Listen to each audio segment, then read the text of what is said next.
Hi there, my name is Moon, and this is a video about the new moon in Scorpio in 2019, taking place on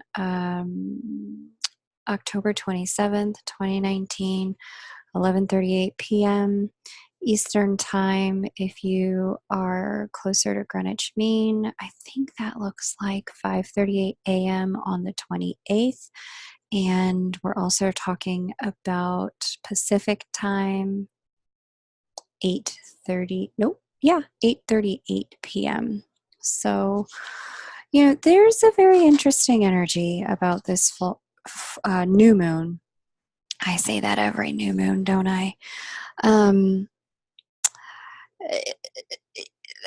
I want to kind of talk about something that's been building over the course of the year. There's been this building energy around transformation over the course of this year that really started earlier this year as Jupiter made its way into Sagittarius late last year, where we were all invited to start to awaken to the truth, become aware of what was true for us, what our highest ideals were, what we were truly called to do and to be on planet Earth.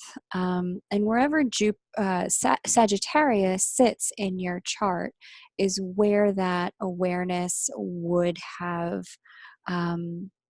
been kind of like brewing.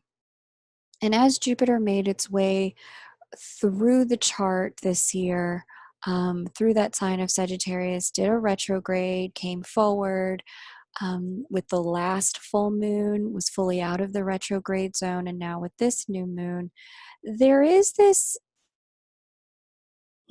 I would say, especially with this new moon, because this new moon is preceding, it's in Scorpio, a water sign, preceding the final water sign retrograde of the year in Scorpio. We had two others, one in Cancer, one in Pisces. This is it's interesting. There's this energy of spiritual clarity that happened with the fire sign dance of Sagittarius this year. And this spiritual clarity is now being followed by an emotional clarity. And that emotional clarity will then soon be followed by clarity that is both mental and in the world of communication and also physical as we get closer and closer to 2020. So, this kind of energy, what you're about to see and hear about with this video, this isn't new. This video contains no surprises. Well, kind of, sort of, with that Uranus opposite that new moon, but we'll get to that in a moment. The conversations playing out in the sky at this time, though, they're not new conversations. There's nothing here that hasn't already been revealed to you in your own life at this moment.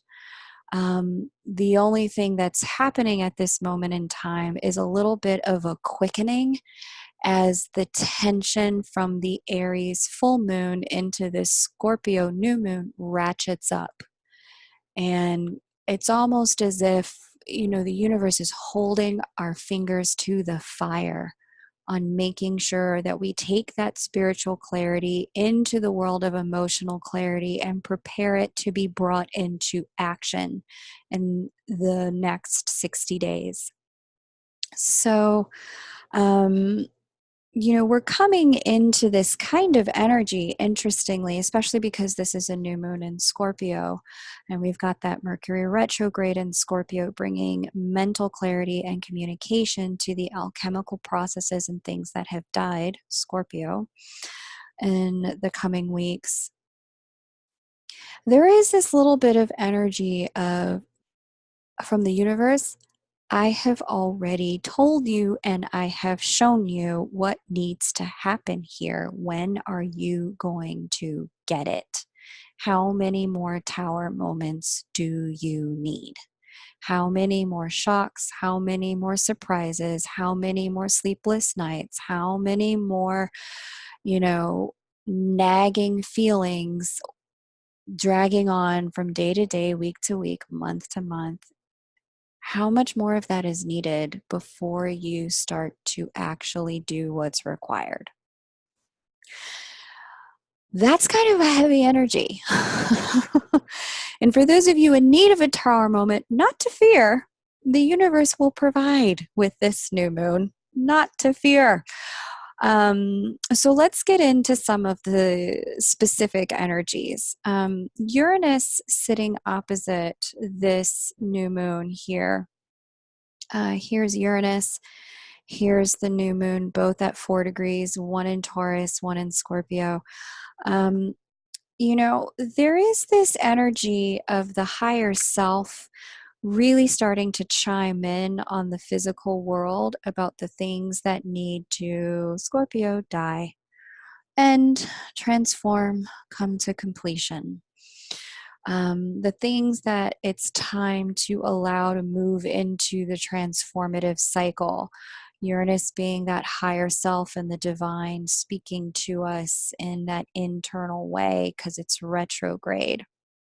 About the things in our physical world that it's time to move into a cycle of completion. Now, this is specifically going to be pertaining quite a bit to certain things, and we're going to get to this momentarily, that have to do with the structures of our life. We'll come to that towards the end of this video. That takes some time to complete, but there is a little bit of an energy of the higher self now saying, now's the time to begin the process, to begin the beginning of the end, to create the start of whatever it is you're trying to wrap up this year. It's time to get started on the closure.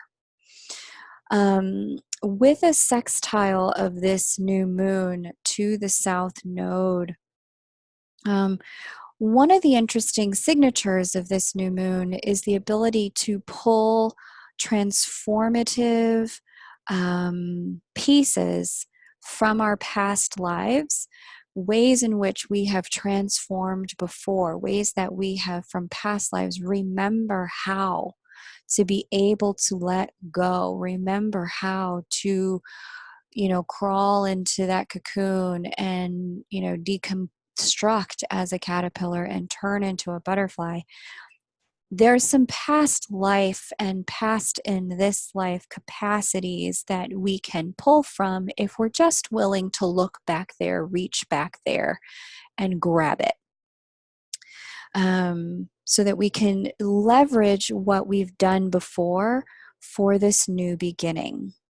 And we can bring those transformations into the present time with this new moon. This new moon is also trine the north node, trine harmonious, sitting harmoniously placed toward. There's something interesting about that, where it's almost kind of like the universe saying, also Uranus is kind of, trine the south node, new moon trine the north node. This is really a lot of cosmic support, a lot of support from the divine. It's almost like the divine is saying to us in our sleep and in our quiet moments, hey, kiddo, I see what you're trying to create here. Why don't you ask me for some help? And I'll come find you in the world and I'll co-create with you. I'll set up some opportunities for things to kind of just start moving. And all you have to do is just ask me and then say yes when I send you the life raft. Grab on. There's a bit of that kind of energy to this, where the universe is co-conspiring with us to create those completions that it's now time to create in favor of the transformation for the new world that we want to birth in 2020. With Venus sextiling Pluto, in this chart, and here's Venus at 24 degrees, here's Pluto at 20 degrees Capricorn, Scorpio, Capricorn. That's always an interesting energy. There's this power to transform ourselves and our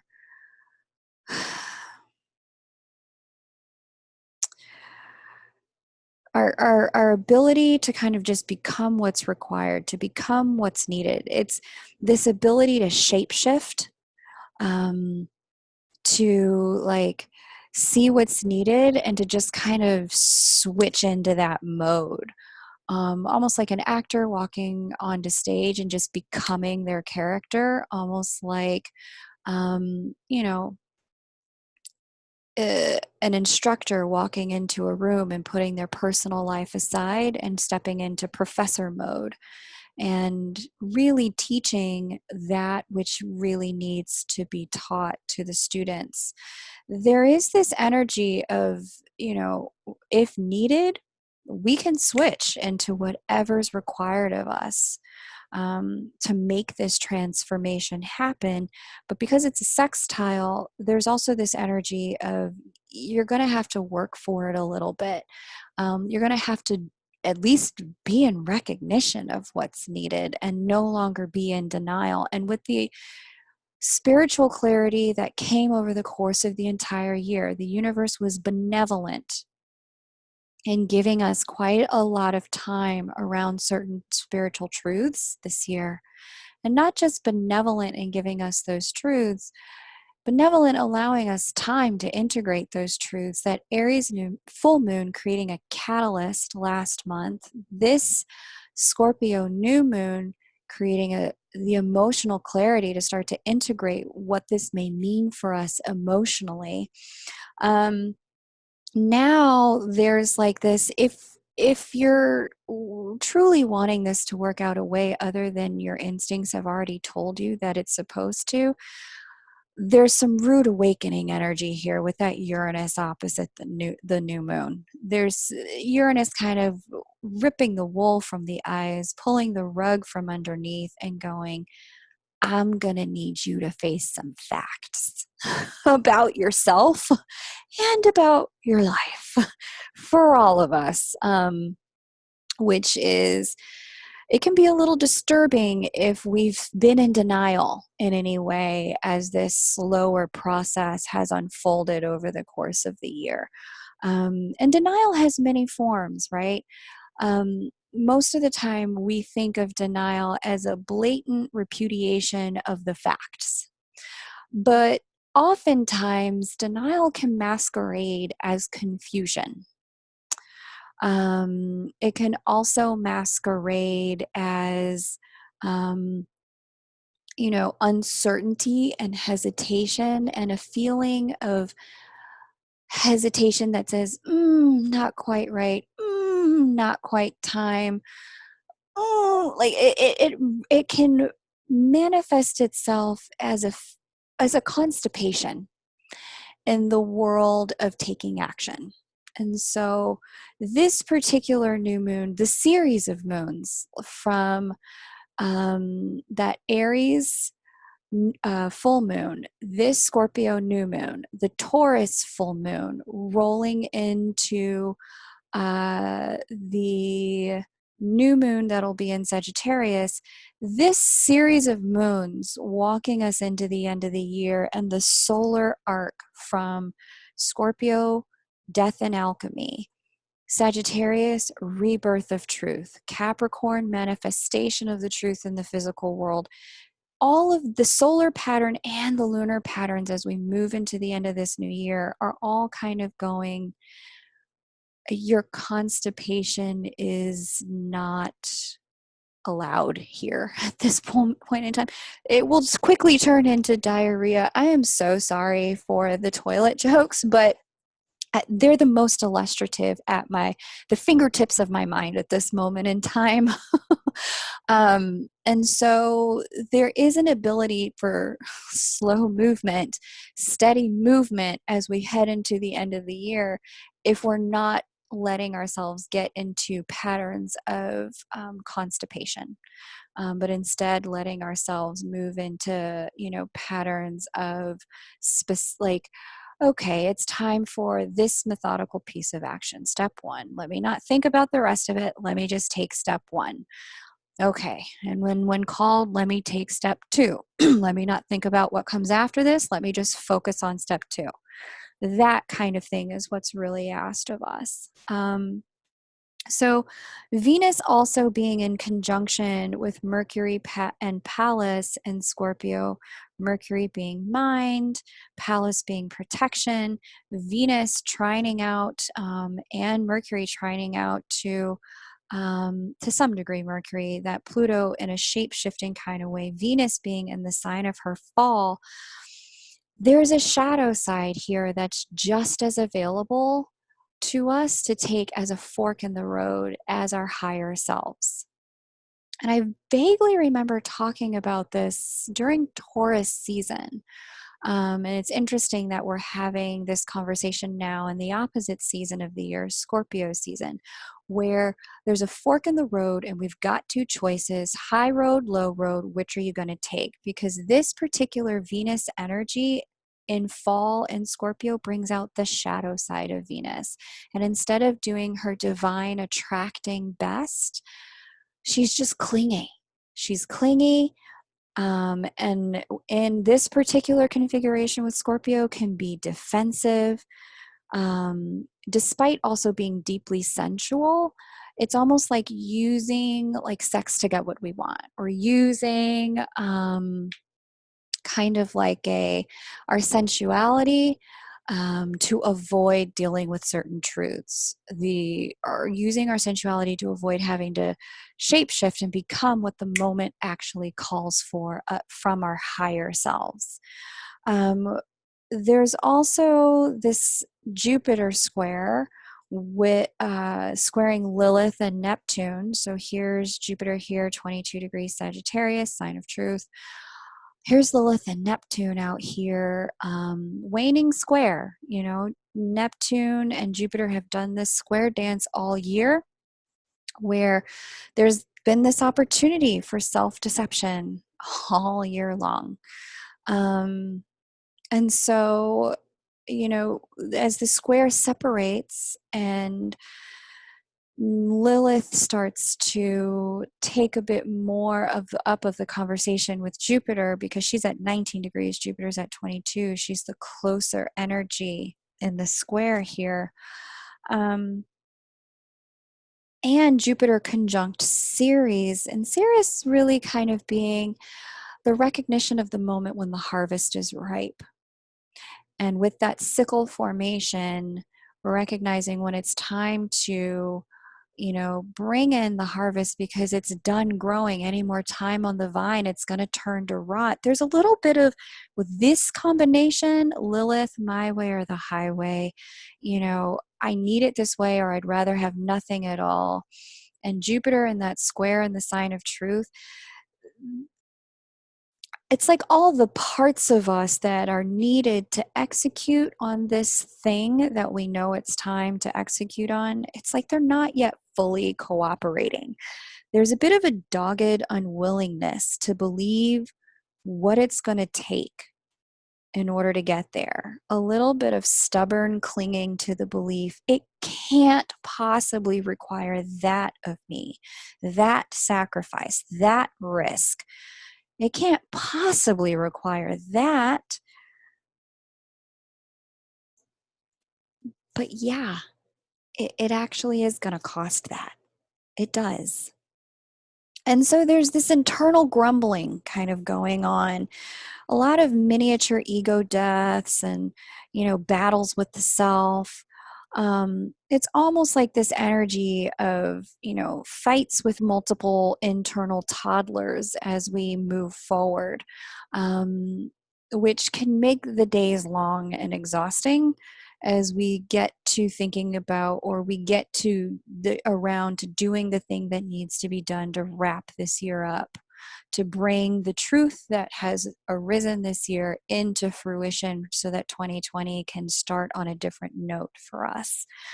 With Eris, interestingly, there's the energy, going back to this for 1 second, there is a recognition that the time is now to make that sacrifice. that the timing isn't necessarily going to get any righter. I have this image of my mind in my mind from an ex of mine who was an avid golfer, loved golfing, and he was brilliant at it, quite good at it. And I remember one day he sent me a video of him, at the course, and he was teeing up to take a shot. And it was a beautiful moment because he'd come to the course, he had the golf clothes on, he brought his clubs, he was prepared. He laid down the tee, he set up the ball, he got out the right club, he walked over to the ball. And as he took his stance and did the settling in that you see golfers do when they just kind of wiggle a little back and forth and they anchor into the fact that they're about to take their shot.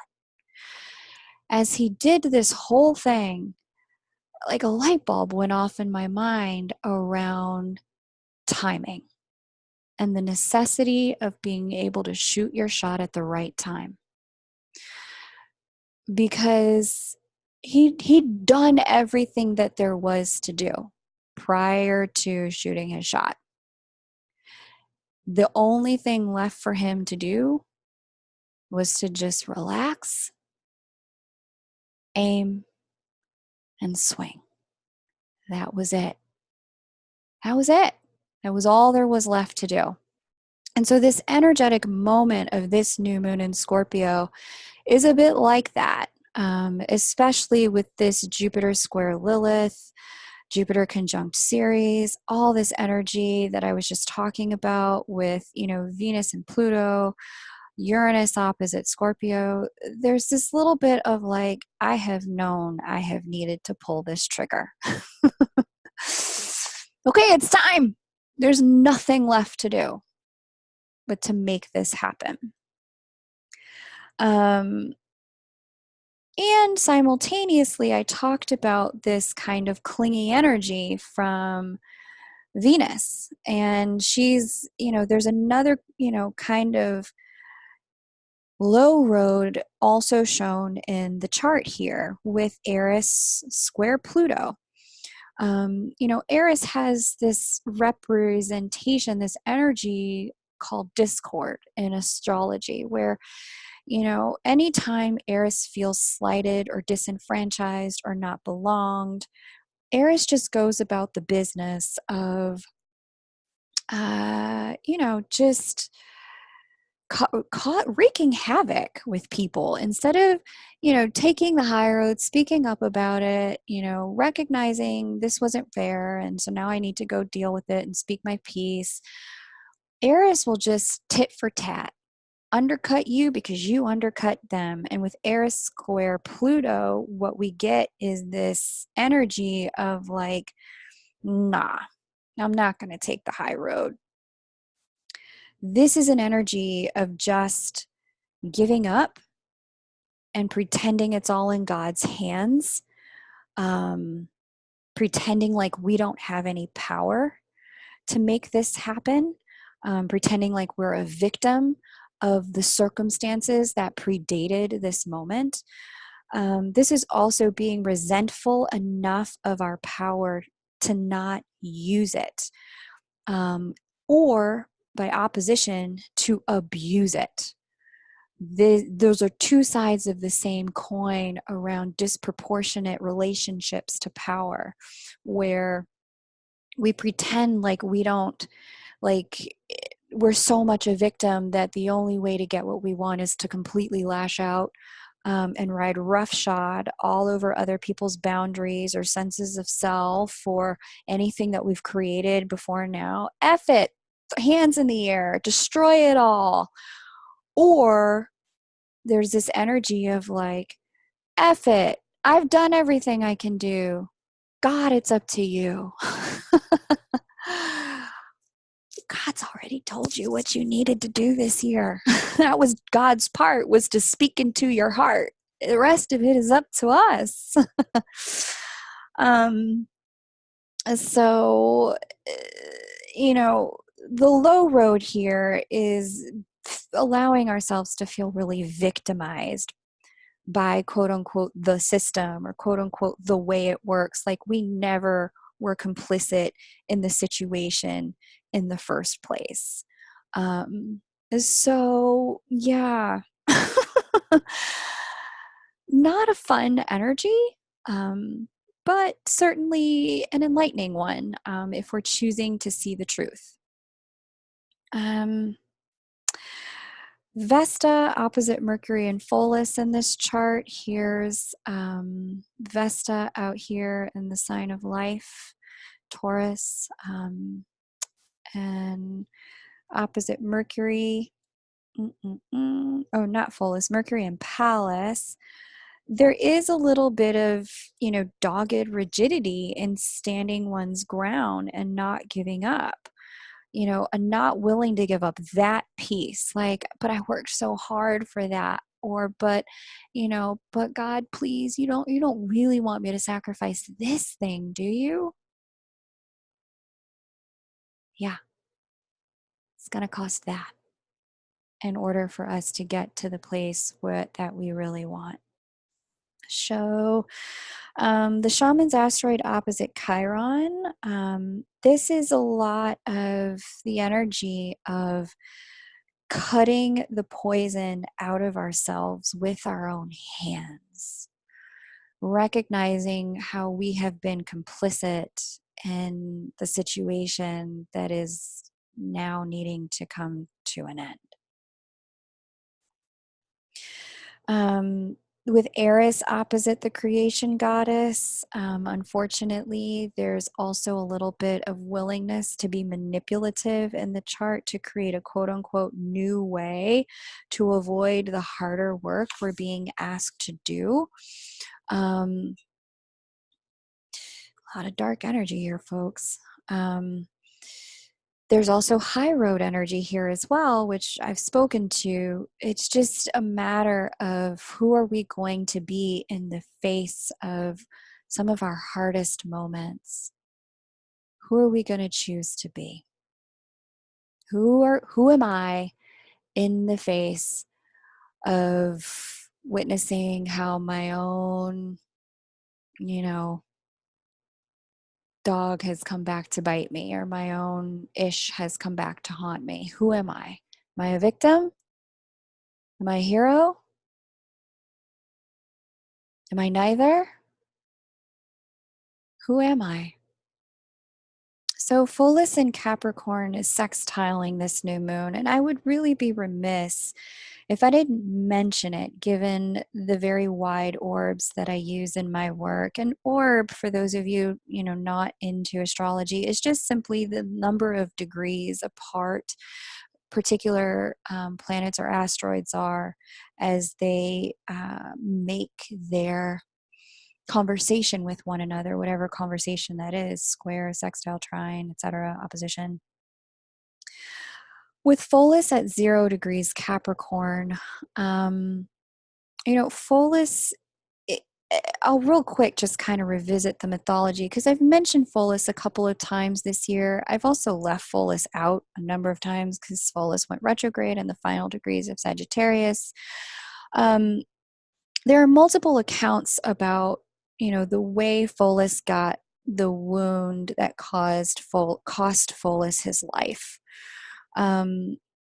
Some accounts say that Pholus, was visited by his friend Hercules. And Hercules said, "Hey, I want to try some of that special wine that Zeus has." And not supposed to be given to anyone, Pholus allowed him to have some, which made the other centaurs upset. Pholus was one of the centaurs sent to guard said special wine.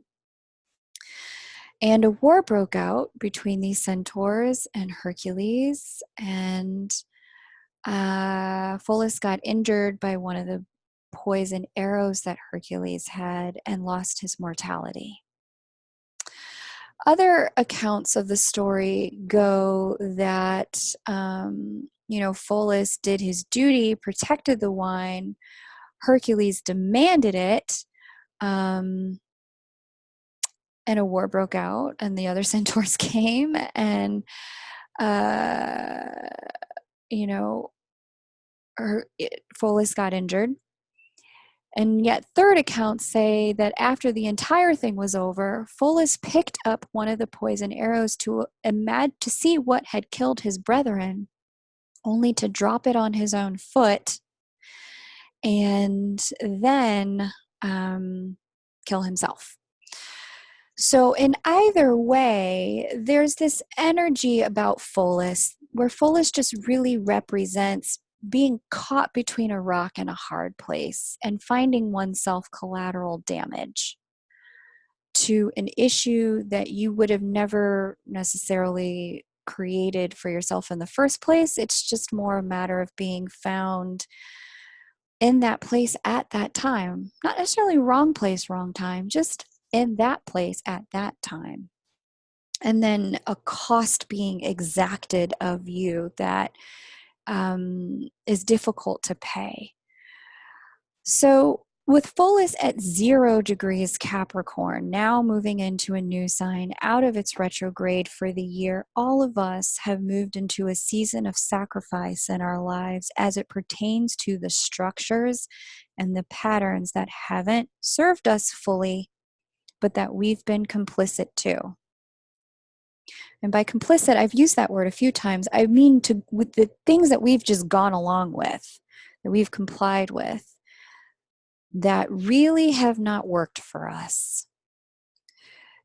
There's now a call from the universe to stop being complicit to it and to lay it down, along with all the coping mechanisms and strategies that we've created to make it survivable. And to make it livable.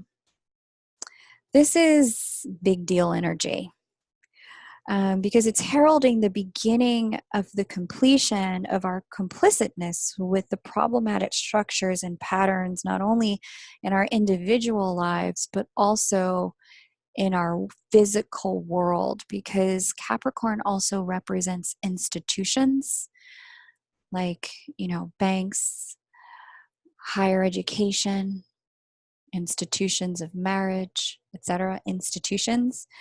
And unfortunately, the challenge of this kind of sacrifice is that it also comes with some level of cost and loss to us as we've been engaged with these institutions. This is not an easing letting go. This is not a situation going quietly. This is a dying loudly.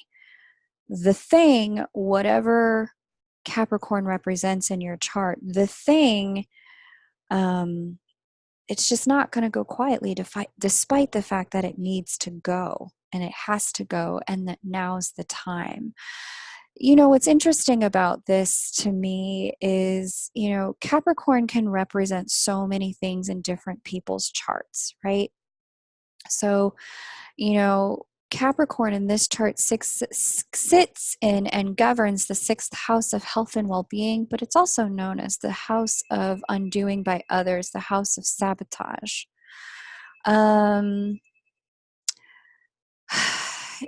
This is also the house of teachers and mentors in this particular chart. With that kind of energy, this chart is saying this is an ending to maybe certain mentor-mentee relationships or relationships with people who've had power over us. But Capricorn in your individual chart could be governing the house of committed partnership. It could be governing, your physical body or your earned income. It could be, governing your midheaven or your house of communication. It just depends. So, if you want to get a head start, a jump start on what this means, definitely email me. The calendar is now open and is available. Well, the calendar's not, but people who want to pre-book for next week when the calendar is open, you can now pre-book. Pre-booking is now available to guarantee a time. in the first 2 weeks of November.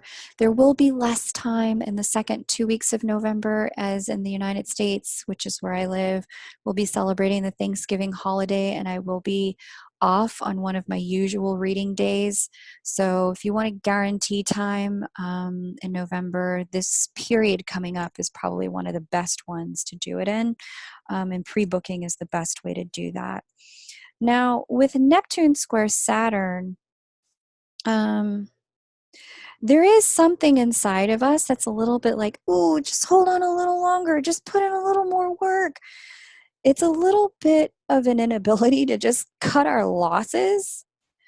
And not just yet. You can taste the new thing, feel the new thing, you need the new thing, you want the new thing, and yet the like clockwork pattern of just reinforcing the old pattern it's making it hard to let go, despite the fact that there's so much bring it to completion, wrap it up energy here in this chart. That's going to change starting with this new moon on October 27th, 28th, depending upon where you are in the world. And the closer that Jupiter gets to Capricorn, because Jupiter is in the final 8 degrees of getting to Capricorn, like we're running real quick into, truth being made manifest in the physical world. The closer Jupiter gets, the louder it's going to feel inside of us to just cut our losses already.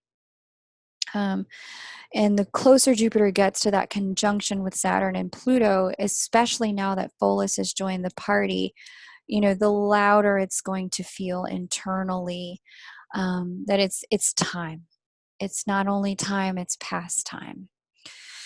So lastly here, Saturn square Mars is making it really hard to have the discipline in certain ways to do what needs to be done yet. But Mars is moving very quickly out of that position and into a trine position. So with Saturn, or a conjunct position, sextile and then conjunct position with Saturn, that motivation is about to be there. So look, if you know whatever the ending or the completion is in your chart and you're ready, now is a great time to pull the trigger. Despite feeling all of this hesitation and constipation energy, go ahead and begin now. Begin now, especially if you've been called to it all year. Start now.